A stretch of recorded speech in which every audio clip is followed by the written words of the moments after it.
চা এখানে অলরেডি পুরো রেডি, তাই তো? টনিদা চা কিন্তু খায় না। হ্যাঁ, টনিদা চা দেখে। টনিদা চা খায় না।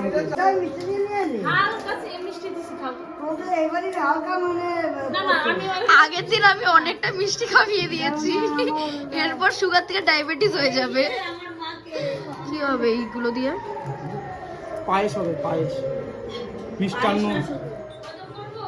মানে রাজ্যের বাসন, তো বাসন সব ঠাকুরের বাসন এখানে। Hi guys, welcome back to my channel with a new vlog. চলে আসলাম তোমাদের কাছে একটা দারুণ ইন্টারেস্টিং নতুন ভ্লগ নিয়ে। আজ আমাদের বাড়ির রক্ষাকালী পুজো, তাই সকাল সকাল তড়িঝড়ি শুরু হয়ে গেছে। ফুলকপি ভাজা, বেগুন ভাজা, মিষ্টি আলু ভাজা, এমনি আলু ভাজা, শিম ভাজা আর কুমড়ো ভাজা। আর ওখানে এখনো বেগুন আছে। এই তো বেগুন হচ্ছে ভাজা। এত ভেজেছি না, ভাজতে ভাজতে ওই যে তেলটা এরকম কালো হয়ে গেছে। এই পুজোটা আর বাদবাকি কালী পুজোর মতন না। এই পুজোটা ভীষণ একটু আলাদা পুজো, যেটা কি শুরু হয় সকাল থেকে আর শেষ হয় পরের দিন সূর্যোদয়ের আগে। এখানে বিভিন্ন রকমের মায়ের জন্য পিঠাপুলি, মিষ্টি ইত্যাদি আরো অনেক কিছু তৈরি হচ্ছে। এখানে মালপোয়া হচ্ছিল, দেখে কি যে লোভ লাগছে না, এই কথাগুলো বলতে নেই, কিন্তু কি করব, দেখে এত টেস্টি লাগছে যে না বলে থাকতে পারলাম না। এটা ছিল কয়রা পিঠে, আমার সব থেকে ফেভারিট।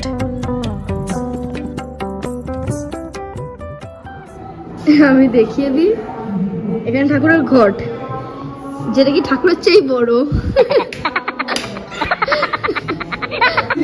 তোর বোঝার বাইরে চলে গেছে ঘট, তোর বোঝার বাইরে চলে গেছে। আমি খালি এটা ভাবছি, পাতা তো চলো ঠিক আছে, এক রাতে এমন না সারা বছর থাকবে ঘরটা। আমি ভাবছি আমি এটা নিয়ে বিসর্জনে যাবো কি করে, একদম পুরো ধরবো কি করে ঘরটাকে, আমি ডুবতে হবে। সবচেয়ে বড় কথা, এর উপর আবার ইয়ে বসবে, আরে মাকে উঁচু করে দেবো, সেটা আর মাকে উঁচু করে একদম টঙে তুলে দে। চলো আমিও এবার মায়ের জায়গাটা সুন্দর করে সাজিয়ে তুলি। দেখা হচ্ছে পুরোপুরি আলপনার পরে। এখানে সব রকমের নাড়ু মোয়া সব রেডি ছিল, সাদা নাড়ু, তিলের নাড়ু, নারকেলের নাড়ু, আরও অনেক কিছু, 5 রকমের ভাজা, সব রেডি। চলো এবার আমি রেডি হয়ে যাই। এখানে একটা মায়ের লাল সাদা শাড়ি নিয়েছিলাম, তার সাথে একটা চুড়, একটা হার, দুটো কানজোড়া ছিল, একটা পালা। চলো রেডি হওয়া যাক, একটু পরেই মা চলে আসবে। তার আগে তো সুন্দর করে সাজতে হবে, বাড়ির পুজো বলে কথা, সাজবো না আবার? তাই সুন্দর করে তাড়াহুড়ো করে হালকার মধ্যে সেজে নিলাম। এখানে দাদা কি সুন্দর শ্রীটা বানিয়েছে, মায়ের বরণ ডালাও রেডি। এই যে আমাদের মা চলে এসেছে।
মা এখানে বসে গেল।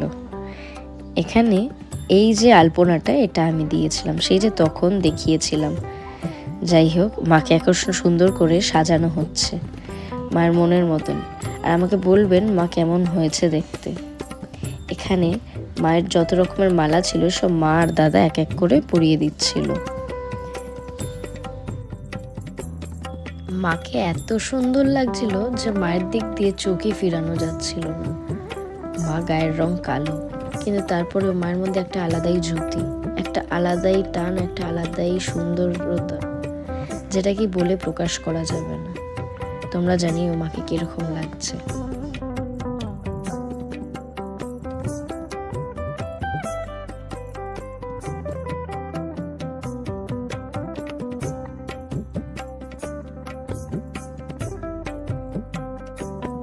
আর এখানে মাকে সব এক এক করে ভুজি দান করা হচ্ছিল, মানে শাক সবজি, নতুন ফল, যা যা আছে, যা যা আমরা ব্যবহার করি, এইসব সব দেওয়া হচ্ছিল।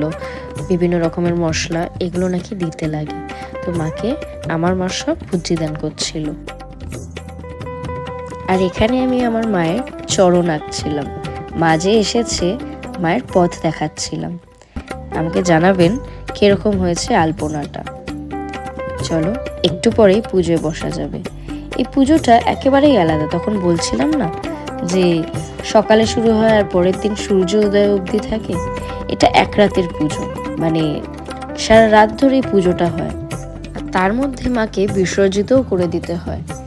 ভোরে সূর্য উদয়ের আগেই মাকে তার জায়গায় পৌঁছে দিতে হয়। তো চলো এখন পুজোয় আস্তে আস্তে বসা যাক। মা এখানে অলমোস্ট পুরোপুরি রেডি। এখন সামনে ভোগ দেওয়া হবে এক এক করে। তার আগে চলো দেখিয়ে দিই, এখানে আমাদের সব সন্ধি পুজোর প্রদীপ সাজানো হয়ে গেছে। এখানে আমার মা 108টা নৈবেদ্য সাজাচ্ছিল। দেখতে এত ভালো লাগছিল যে পাশে বসে দেখিয়ে যাচ্ছিলাম। চলো এবার তোমাদেরকে দেখাতে যাই কি কি মায়ের ভোগ হয়েছে। এখানে পাটিসাপটা হয়েছে, গুড়ের নাড়ু হয়েছে, পুলি পিঠে হয়েছে, তিলের নাড়ু হয়েছে, কয়রা পিঠে আছে, আর এটা হচ্ছে টাটকিস্টার নাড়ু, নারকেলের নাড়ু, মালপোয়া, দুধ পুলি, আর ওই সাইডে যত ভোগ, যেমন কি এই যে সিদ্ধ ডাল, পনিরের তরকারি, ভাজা, এটা আরেকটা পনিরের তরকারি, এখানে 5 রকমের ভাজা, চাটনি, লাবড়া, আর এখানে ছিল খিচুড়ি, আরও অনেক কিছু করেছিল। পাশে ছিল হচ্ছে এটা পোলাও, না এটা পোলাও না, এটা ফ্রাইড রাইস বোধ হয়, এটা পোলাও না। আর এখানে সাইডে আমার ফেভারিট বিরিয়ানি, যেটা আলু বিরিয়ানি করা হয়েছিল মায়ের জন্য। এখানে আমরা এক এক করে মায়ের যত জিনিস সাজানোর আছে, প্রদীপ বলো যাই বলো না কেন, সব সাজানো হচ্ছে। এখানে সোনায় সাজাচ্ছিল প্রদীপগুলো। এবার একটু পরেই পুজোয় বসা হবে সব কিছু হয়ে গেলে। এই যে আস্তে আস্তে মায়ের ভোগও চলে আসছে মায়ের কাছে। সব দাদা এক এক করে সাজিয়ে সাজিয়ে দিচ্ছিল। আর এত সুন্দর লাগছিল মায়ের জায়গাটা। আর আজ ছিল মকর সংক্রান্তি, তো তার জন্য একেবারে মাকে নতুন পিঠেও দেওয়া হচ্ছিল। এই যে পুজো এবার বসা হচ্ছে।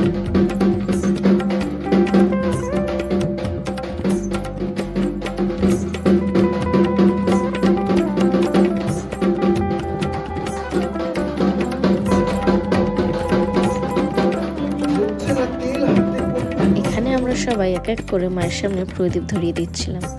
জায়গাটা কি অপরূপা সুন্দরই লাগছিল। মাকেও যেমন, মায়ের জায়গাও সেরকম।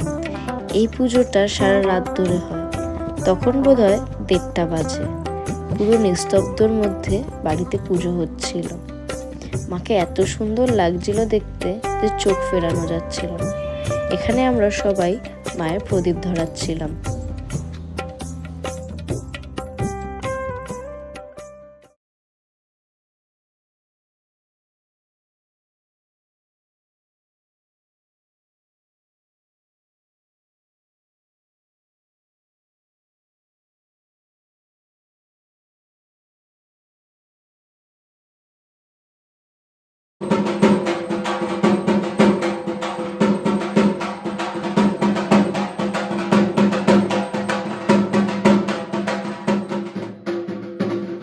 এখানে মায়ের আরতি হচ্ছিল।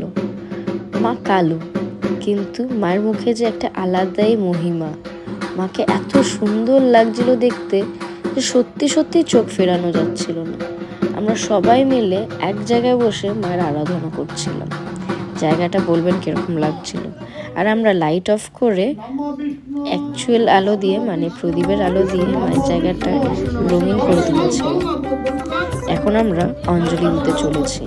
সব এক এক করে ফুল নিচ্ছিল।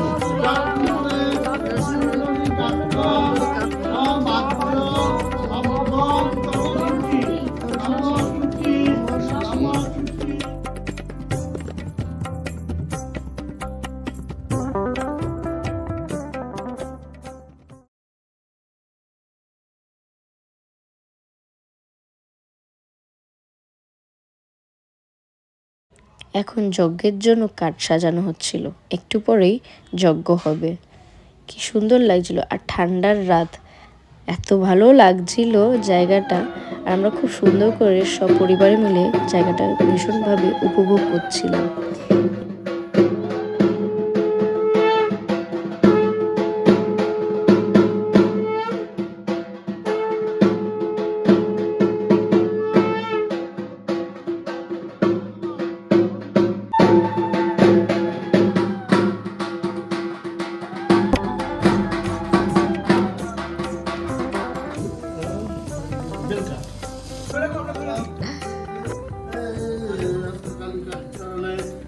ভাই বাজা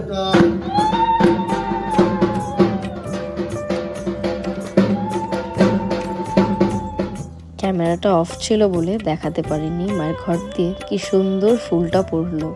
এর আগের বারও ভিডিওতে এসেছিল মায়ের ফুল পড়াটা, কিন্তু এইবার আর নিতে পারলাম না। যাই হোক, এই যে চাঁদ, এখনো সূর্য ওঠেনি, আমরা চলে এসেছি মাকে বিজয় করতে।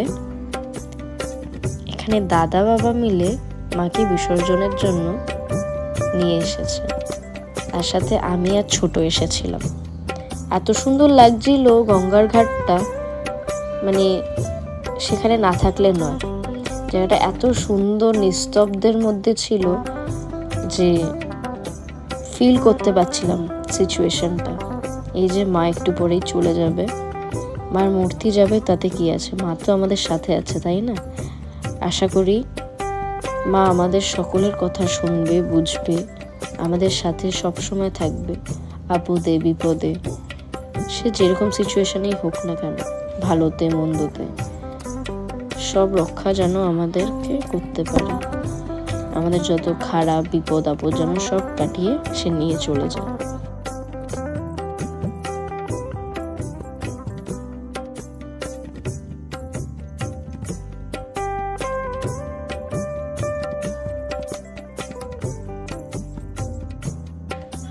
মা তো চলে গেল।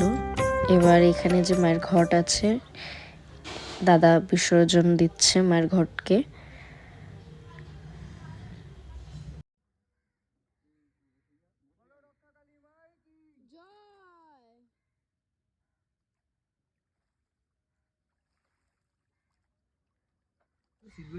তো আমাদের পুজো কমপ্লিটেড। এখন গিয়ে আমি খাবো। তো ততক্ষণের জন্য যদি ব্লগটা ভালো লেগে থাকে তাহলে do like, comment and share. Upload করবি সেটা জানিয়ে দে। সবাই টাটা করে দে। টাটা তো করে দেবো, কিন্তু কবে আপলোড করবি আগে টাটা কর। ছোট টাটা করো। আদৌ কি আপলোড হবে কিনা সেটা বাবা টাটা করো।